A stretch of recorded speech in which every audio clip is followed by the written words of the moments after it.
everyone, welcome back. Uh, there has been a lot of changes since last time. So last time we unlocked all tier 7 milestones and we discussed about completing the all the factories that are required in tier 7 before proceeding to tier 8. So we had to make, I think, like two different factories, like basically radio control units and supercomputers. I figured out I won't be doing any batteries because it only acts as a fuel. Yeah, as it says here, primarily used for fuel for drones and vehicles. So I don't need that. It's not essential unless I use it for some sort of recipe, like in some other recipe to make something. Do I have anything that needs it? Maybe not. But anyway, so that's the reason I won't be making a battery factory. But first, I wanted to make this iodine infused filter factory, then these two.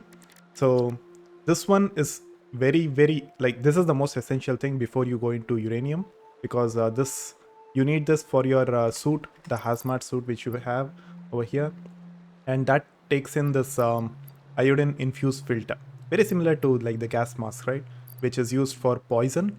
This is used for radioactive material, iodine infused filter, so all the uranium stuff. So this was a very quick and simple setup. So this is the one which is making it. So this is the iodine infused filter. As we can see, it takes in gas filter, quick wire, and aluminum casing.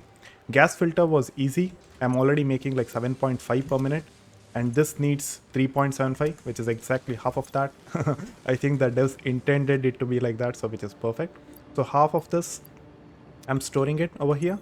So that's like the gas filter um, storage, and then half of that is going to this iodine infused filter, and it's making iodine infused filter over here.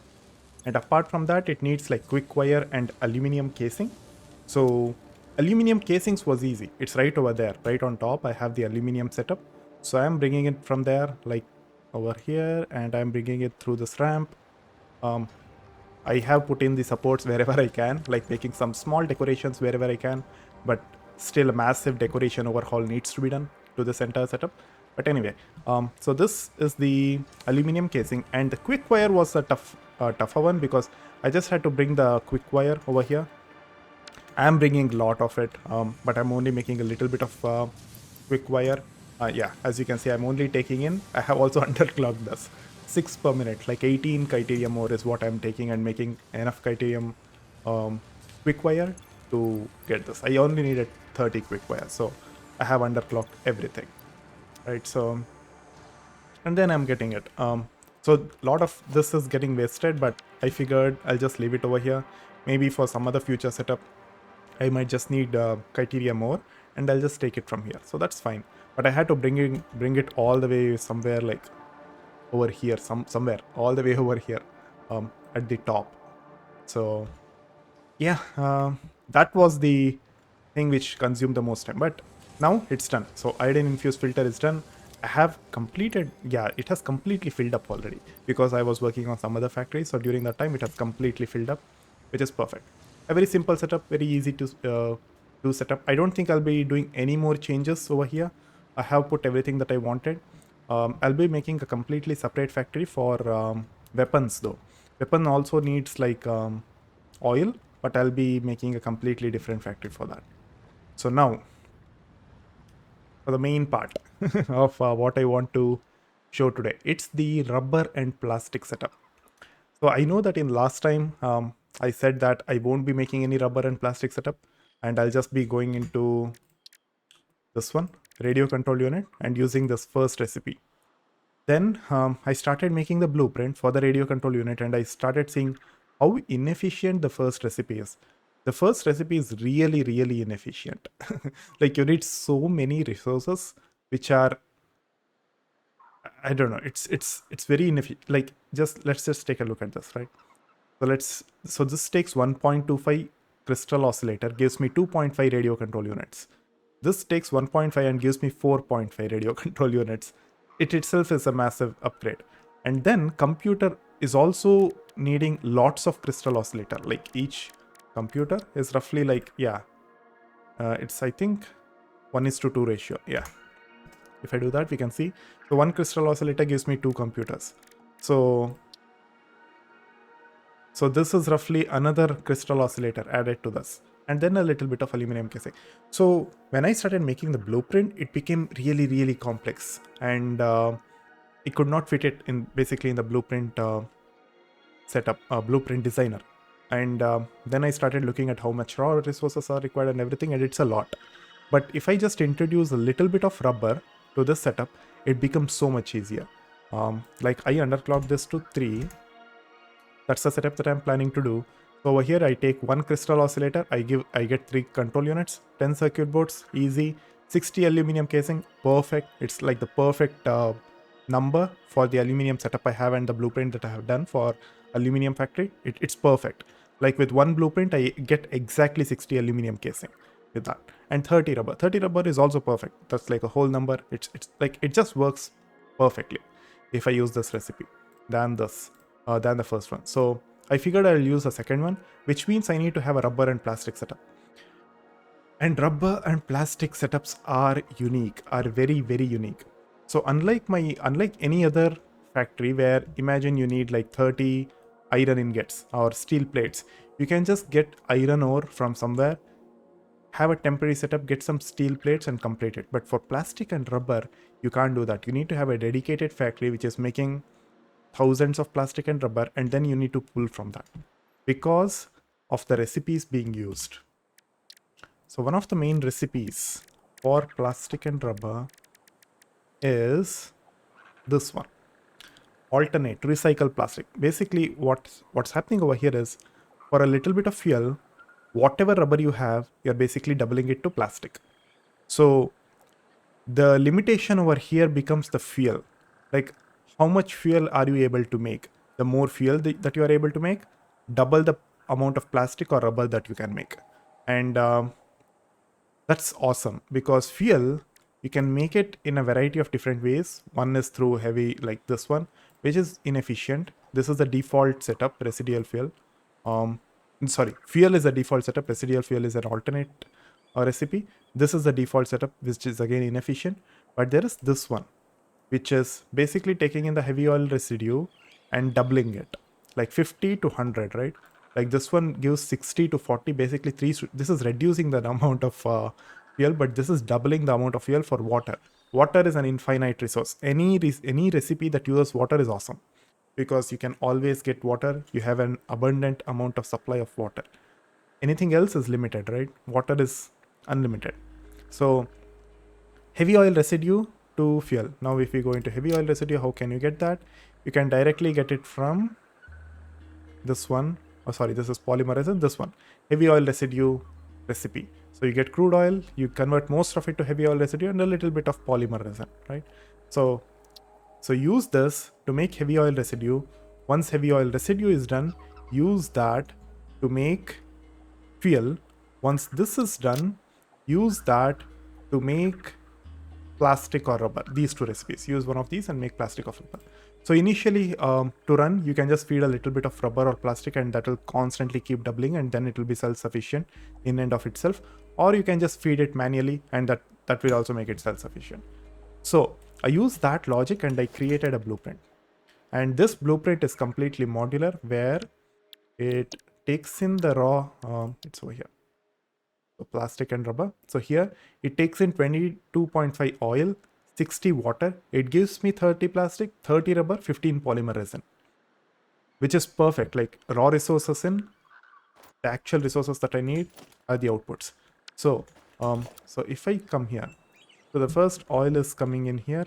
It's going into this, where this is right now I have overclocked it, but actually in the blueprint it's not overclocked. I overclocked it to reduce the number of machines that I needed to build. So as we can see, there are no, like here, there are no sorry, in the cost there are no overclocked what are these called, power shards. Yes, there are no power shards in the recipe. If we see here, so if it had power shards, that means it would be overclocked, but it's not. So as we can see, it's taking 22.5 oil and 60 water. But here, if we see, it's taking 45 crude oil. So I have just doubled the, or like I have just put a power shard everywhere to double the amount of stuff that I get, so that instead of 26 different blueprint setups that I had to put. I am only putting 13. Of course, I could have put 26, but it would have been very long, and I did not like how it looked. So I just reduced it. I just overclocked everything, and I had so many different power shards that I was fine with it. So I have just overclocked it to 150%. Instead, it would be at 75%. That's how it's in the blueprint. So I get heavy oil residue, polymer resin. As of now, polymer resin, I'm just taking it from here, output, and I'm just sending into a resource sink. Of course, you can convert that to more plastic and rubber. That's always there. But it's very less. With all the polymer resin that I'm getting, I'll probably get around 60 to 80 rubber and plastic individually, right? Like 80 plastic plus 80 rubber. That's what I can get probably with all the polymer resin that I'm generating, which is not much, but which is still nice. When I really, really need it, that's when I'll use it to make rubber and plastic. If not, I won't be using that. I'm just putting that to resource sink. It doesn't generate lots of coupons when I put it to resource sink. It's a very simple ingredient, right, for the resource sink. So I am not generating lots of coupon with it, but still it's fine. I'm just sending it to resource sink. So this makes heavy oil residue. Then I'm using this blender recipe, which just takes in directly water and gives me fuel. If you do not have this, if this is not there, then you'll have to do something like I have done in the fuel power plant, where I'm using this packager, which packages water, gives me packaged water, which converts it into packaged fuel, where it is actually doubling it, right? Like 30 to 60. So it's doubling it over there. And here again, you have to depackage that and send out the empty canisters back into this packager. So this, you'll have to put this setup, which honestly is a lot bigger, and you cannot fit everything. Like if you use that, you cannot fit all of that into one single blueprint. And also the funny thing is, if you do that, it becomes so complex. It's very complex because you have to deal with canisters and all of that. Like I don't want it, because the thing is, yes, once that system goes running, you don't need to supply any more empty canisters, but still, it will probably be twice the length of the setup and all of that. Like, yeah, I don't want to do that. I already have blenders. Of course, it takes so much more power, right? Instead of that setup, which is taking less, this is probably taking a lot more, like this one single blender, but it's fine. I'm getting a lot more fuel. I'm getting 120 fuel from here, and that 120 fuel is going over here 60 and over here 60. So each of these is taking 60, and it takes 60 plastic and gives me 120 rubber. Now here is the important thing. So at the output, I have used a splitter where half of the output I can take from here, right? That's actually going to some other factory wherever I need it. Similarly for plastic, but the other half of it is going back into the input of the other system. So the output of this plastic is going into the input of this. So half of that is always going, which means even if I'm generating like 120 plastic over here, 60 of that plastic is dedicated to the input of this. So technically speaking, I'm only getting 60 plastic and 60 rubber. Even though it says 120, it's only 60. So 60 of it, I can use it freely for any other factory. That's how it is. Even in the blueprint, that's what I have actually mentioned. So here it says only 30 plastic and 30 rubber, right? Of course, I have overclocked it. I have doubled the production. So it's 60 plastic and 60 rubber over here. But technically speaking, it is like 30 plastic, 30 rubber from this blueprint. So that's how this blueprint works. A very, very simple. I am really happy how this blueprint turned out. It was, it became a very simple and very small blueprint. I was not expecting this for plastic and rubber. And I have just put this across like 13 different setups based on the amount of oil I had. And I'm just getting water from here. Water is an abundant resource. I had absolutely no issues with that. And then I'm using one normal node of crude oil and the other normal node over here. So I only have, I think, one other node, yes, over there, which is a pure node. So I have one pure node left over here, which I can use for anything that I want, but everything else I have used it for plastic and rubber. So this pure node, I'm planning on using it for weapons factory, but let's see. So yeah, so this rubber and plastic factory, I think I'm making like 780 rubber and 780 plastic simultaneously with this setup. So With like 600 oil, you get 780 rubber and 780 plastic, which is insane, which is awesome. And also, it looks very simple, systematic. And also, as you can see, have not merged all of the outputs, right? Like I could have merged all of the outputs and put it into a storage, but I don't want to do that. The reason being, I won't be using this for storage at all. I won't be using this for personal setup. I already have personal plastic and rubber setup over there, which is storing it in dimensional depot. All of this will only be used for factories, which means that imagine I need like around 90 plastic or 90 rubber. I can just combine like 1, 2, 3 outputs. Each of these is like, sorry, each of these is 60, right? So I can just combine one and half of this, and that should give me 90 plastic. Perfect. I don't need to think about splitting, load balancing after I merge all of this. That will be a huge hassle. So I just left it as it is. I can just take whatever I want. That's what I'm doing over here. Just this one output, I needed it for my other factory, so I just pulled it from there. That's done. Everything else is still available, so which is nice. Honestly, I like that part. And this is making 780 rubber and plastic with leaving out this polymer resin, which is going into awesome sink. So I can actually make even more. Probably somewhere around 900 plastic and 900 rubber is what I can get from this. If I can perfectly optimize the polymer resin, that's what I can get. 900 plastic, 900 rubber from this simple setup, which is insane. Yeah, it's awesome. Also, it is not consuming as much power as I thought. I thought it would consume a lot of power, but it's not, which is something which is which I'm really happy about. Also, the other thing, when I overclock this, right, this needs 120 water, which means if I come here, one water extractor without overclocking or underclocking exactly produces 120. So all I need to do is put one water extractor, and that output is perfect for the input of this blender, which is also working perfectly. So if you overclock this blueprint, which I have, it will be perfect. Like this blueprint, where can I place this? Yes, so this blueprint, if you just overclock this, like every single machine to twice their amount, like whatever it is, if it's at currently 75%, make it 150. So if you do that, the numbers will be perfect. Like it will be so perfect. So that'll be awesome. So, but in this blueprint, I have not overclocked it because all the blueprints that I am not using power shards anywhere. I don't want that to be a limiting factor. That's what I thought previously, because I thought power shards are very difficult to come by. But right now, I think I have more than 600 or 700 power shards. And it is all because of the power of summer sloops. So I have used summer sloops to double the production of power shards throughout. So from one single like purple power shard or something, I get like 20-25 power shards with one single purple slug. So which is insane. So I am getting a lot of power shards. So I right now have no restriction of using power shards in my factory. So I think I'll be using them a lot more. So yeah, but this is my simple rubber and plastic setup. Honestly, this was awesome. Working on this setup was really fun.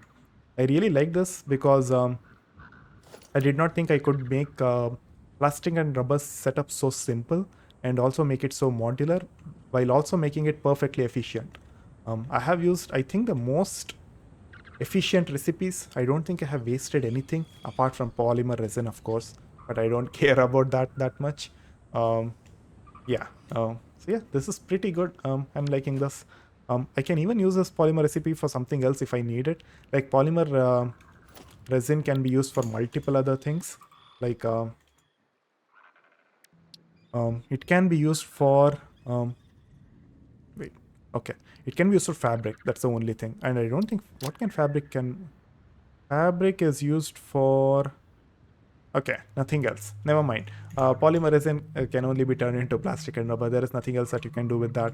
So apart from fabric, but I don't think you need too much of fabric. Fabric is only used in um, the filters, like the gas mask filter or hazmat suit filters. Honestly, you don't need too much of that either because you are not constantly using that, right? So whatever I have right now is more than sufficient. So yeah, a very simple, nice, neat setup. With you using this, plastic and rubber, I'll be making the radio control units. So that's my future task, future factory ideas. So with that, I'll be ending this. So I was finally able to complete the plastic and rubber setup. I'm really happy. So yeah, with that, thank you everyone. I'll see you guys in the next video.